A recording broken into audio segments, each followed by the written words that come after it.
നീ ആരാടാ? എന്താ ചെയ്യുന്നത്? അവരോടൊന്നും സംസാരിച്ചു നിൽക്കാൻ കഴിയില്ല. നിനക്ക് എന്നിൽ വിശ്വാസമുണ്ടോ? അവിടെ രഹസ്യം പറഞ്ഞിരിക്കാതെ ഇങ്ങോട്ട് നോക്കി സംസാരിക്കേ. ഇവിടുന്ന് പോ.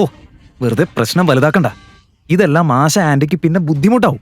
അതെ, ഞാൻ പറയുന്ന പോലെ അങ്ങ് ചെയ്താ മതി. നിങ്ങൾക്ക് 2 മിനിറ്റ് സമയം തരും. അതിനുശേഷം ഞങ്ങൾ കാർ തകർക്കാൻ തുടങ്ങും. മനസ്സിലായോ?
തുടങ്ങി. വാവ്, കഴിഞ്ഞു കഴിഞ്ഞു.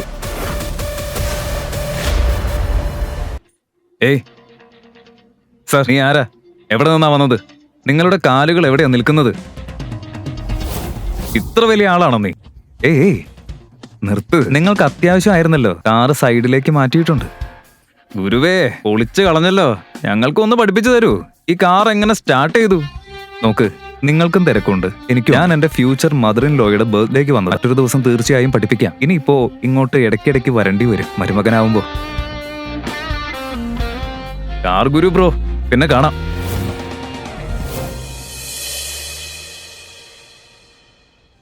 എന്താ ഇത്? നിന്നെ ആദ്യമായിട്ട് കണ്ട നിമിഷം തന്നെ നീ എന്റെ ഹൃദയം കവർന്നു. ഇങ്ങനെ ഒരു സ്റ്റൈൽ ഞാൻ ഇതുവരെ കണ്ടിട്ടില്ല. ഇനി സത്യം പറ, നീ ഇത്ര സ്മാർട്ട്, ക്ലാസി, ക്ലിയർ ആയ ആളാണ്. പിന്നെ എങ്ങനെ ഒരു ഭിക്ഷക്കാരനായി? എന്താ സത്യം ഗുരു? ഇല്ല ജിയ, സത്യത്തില് എനിക്കൊരു കാര്യം പറയാനുണ്ട്. ഇപ്പോഴെങ്കിലും മനസ്സിലായോ ആശാമ? അവൻ ആരാണെന്നറിയോ?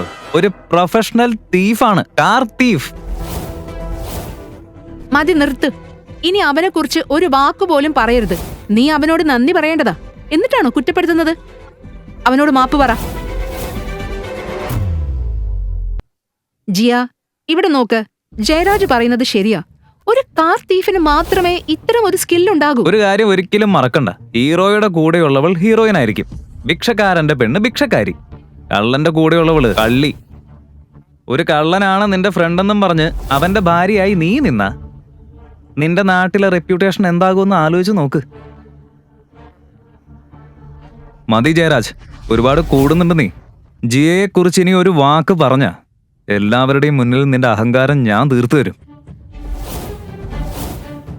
ഇപ്പൊ നിനക്ക് ദേഷ്യം വരുന്നുണ്ടോ? ജിയ എന്റേതായിരുന്നു, ഇപ്പോഴും എന്റേതാ, എന്നും എന്റേതായിരിക്കും. ജിയ ഒരിക്കലും നിന്റേതായിരുന്നില്ല. അത് അവളുടെ കണ്ണുകളിൽ തന്നെയുണ്ട്. പക്ഷെ ആരെങ്കിലും ജിയയെ തൊടാനോ തെറ്റായ നോട്ടത്തിൽ നോക്കാനോ ശ്രമിച്ച അവരുടെ പേര് പുറത്തേക്ക് കേൾക്കാൻ പോലും കഴിയാത്ത വിധം അവരുടെ ജീവിതത്തിന്റെ ആ അധ്യായം ഞാൻ തന്നെ മണ്ണിൽ മൂടും. നിന്റെ ഈ ഡയലോഗ് അടി ആദ്യം നിർത്ത്. ആദ്യം നീ കള്ളനല്ലാന്ന് തെളിയിക്കേ. അറിയാതെ ഒരു കള്ളനെയാണ് നീ സ്നേഹിച്ചത്. ഇപ്പോ അത് സമ്മതിക്കാൻ നിനക്ക് തന്നെ ലജ്ജയാകുന്നു അല്ലേ? ദൈവമേ, ഇവൻ ഇങ്ങനെ ഒരു മണ്ടനായല്ലോ. ഇതിങ്ങനെ മുന്നോട്ട് പോയോ സത്യം മുഴുവൻ പുറത്തു വരും. ജയരാജ് നിന്നെ കുറിച്ച് ചിന്തിക്കപ്പെട്ടല്ലോ. മനസ്സുകൊണ്ട് ഞാനൊരു സമ്പന്നനാ.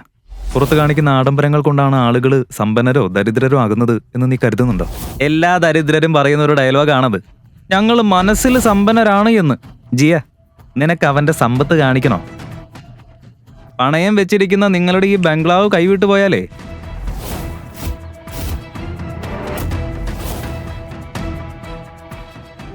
അപ്പോ ആ ബംഗ്ലാവ് മനസ്സിനുള്ളിൽ വെച്ചുകൊണ്ട് ജീവിക്കോ?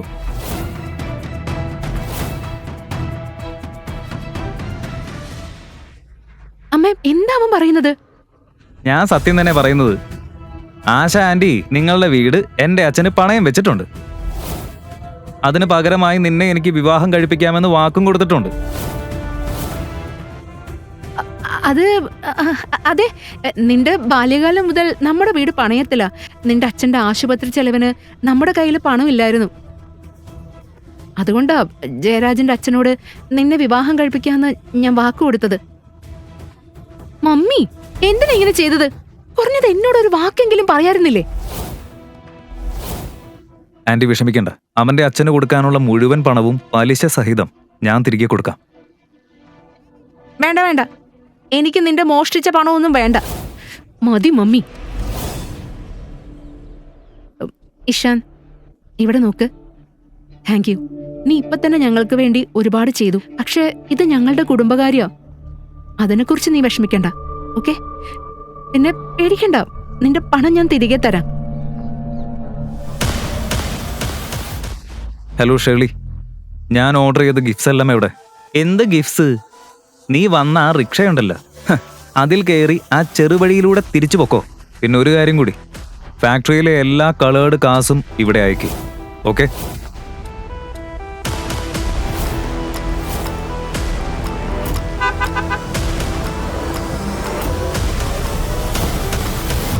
ഈ കഥയുടെ ബാക്കി എന്തായിരിക്കും? അവന്റെ ബാക്ക്ഗ്രൗണ്ട് അവർ തിരിച്ചറിയുമോ? ഇതുപോലെയുള്ള കൂടുതൽ കഥകൾക്കായി download pocket FM app. Link in description.